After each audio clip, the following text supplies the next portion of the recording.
kabisa nditeguye kubera ko iteka ridasanzwe mu rugendo rwanje rw'umuziki ubwa mbere nje gukora igitaramo mu gihugu cy'u Rwanda kandi mu Burundi twemera yuko umuziki wacu ahantu bwera na buke cyane ari mu Rwanda rero uko biri kose sinabura kwiteguye abazozi babirari byibuza niba hari undi mutije uvuye njyewe ninjya kuko hano mu Rwanda sigara abatije benshi mu gitondo umuntu arabyuka ngo ni umutije ejo mu gitondo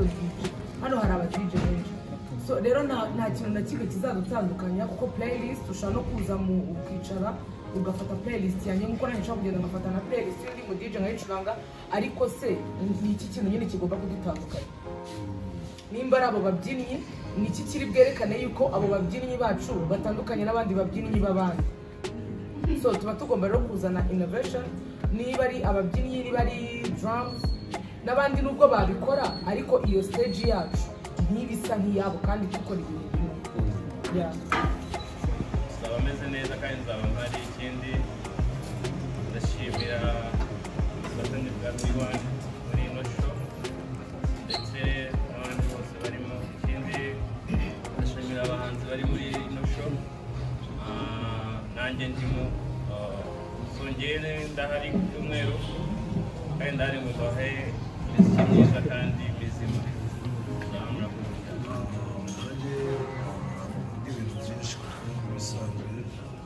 sinditegura ubwo numva bashaka kumva ko twiteguye gusa icy'ingenzi ni uko nabwira abantu bakazaza bakareba koko niba twariteguye cyangwa tutariteguye gusa nanjye nzaba mpari ku cyumweru yaje kubashyigikira ariko mbivuga ariko wanabikomojeho uvuga ko buri kwezi ndetse kandi muzagera no muri East Africa hari gahunda waba ufite yo kugeza iki gitaramo Let's Celebrate mu Burundi mu gihe ibintu bimeze uko bimeze murakoze mu Burundi no kugijyana mu Burundi byo ntabwo mu by'ukuri ziratekerezwaho ariko nubwo ndi gukorana na Kiriko rumwe mu baparteneri beza by'umwihariko nk'umuhanzi waraje kudushyigikira ni ikikwereka ko mu bijyanye na entertainment nta kibazo dufitanye so nabyo rero tuzabirebaho murakoze ni igitaramo cyitwa Let's Celebrate nk'uko Janvier bivuze ni kimwe mu bitaramo ngaruka kwezi bizajya biba buri kwezi ni igitaramo tuzaba tuba dufitemo abahanzi nyarwanda biganje ariko by'umwihariko turi muri Afurika turi muri East Africa by'umwihariko umuhanzi uzajya ufite indirimbo igezweho tuzatumekinga sure ko twamuzanye akanya ni Kiriko umwe mu bahanzi beza kandi tunasanzwe dukorana hashize n'imyaka ndibaza ko ari n'itanu dukorana so urumva ko rero kumutekereza bitabiza hafi byakubitiraho kuba afite indirimbo igezweho muri no minsi so ni ibintu byiza so ndashimira mwese dutegura iki gitaramo hari abantu batandukanye baba bakeneye kwishima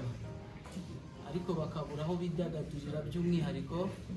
niyo mpamvu twateguriye igitaramo murabona iby'igihugu cyacu kimaze kugeraho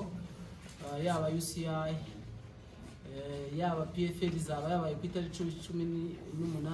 by'umwihariko n'umunsi ntabwo kwaba ari kwa kundi kwishyira hejuru bitewe n'uko wenda uri proud y'igihugu cyawe cyangwa akaba ari indi mpamvu runaka ishobora kuba yatumye uvuga ko music nyarwanda itari gukorerwa mu Burundi ese nuko mu Rwanda tudafite imiziki myiza cyangwa nuko iyo miziki itari kuhagera ku Burundi nibaza ko ari kubera ko ushobora kuba wanahuye na umuziki wo mu Rwanda mu Burundi barawukora kubera Fabian wa Bruce Melody niba baba baza gukora umuziki niba baba batumira ngo babahe amafaranga atari uko babona yuko ibintu bakora mu Burundi babyumviriza ahubwo nishyuye mfatiye ikibazo no muri aka kazi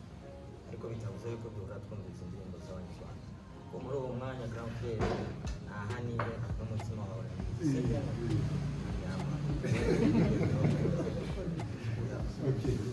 ikindi kibazo ndakibaza Bush Bushari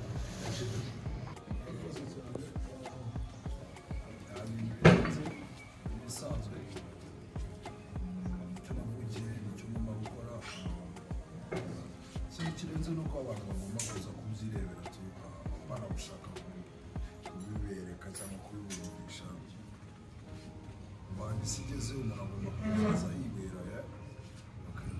ibintu bisanzwe bizaba ari fuego time ibisanzwe ntabirenze usigaye ukoresha ababyinnyi uri no kubyina biriya bintu byaturutse he ese urabona byibuze umusaruro biri gutanga umeze gute biya ndi bukubazeyo ni bijyanye n'akazi mukora ka buri munsi ku bose mushuti wawe Muyango twirirwa twumva ari mu bibazo bigiye bitandukanye n'abantu batandukanye none ejo bundi twumvishe bavuga ko yirukanishije Zinda ese ibyo bintu hari icyo ubiziho niba ubiziho byaba byaragenze bite ibyo byo ku bandi byo kubibaza byo ushobora kuza kugura kubigusubiza bitewe n'uko ntabwo nigeze nimvuga muri ibyo bintu byabo. Muyango njyewe turakorana, ni umukozi mwiza, ni umukozi w'imbaraga, kandi mu by'ukuri umuntu ukoresha imbaraga cyangwa se umuntu nyine ugerageza gutera intambwe ntabwo ashobora kureka guhura n'ibyo bibazo. Njyewe ni nk'uko nanjye mpora mu masaga, nisanga muri saga ntazi izo arizo,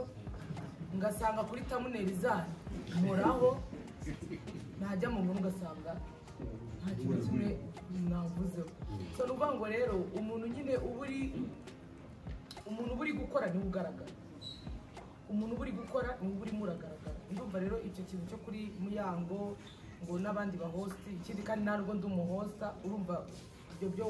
wabunjyanye mu nkuru z'abandi bantu. Umuntu bacaga intege ngo nta kintu azageraho ariko aha ni so niyo mpamvu rero igitaramo cyiswe Let's Celebrate ni umwanya mwiza wo gucelebratinga kuri buri muntu wese.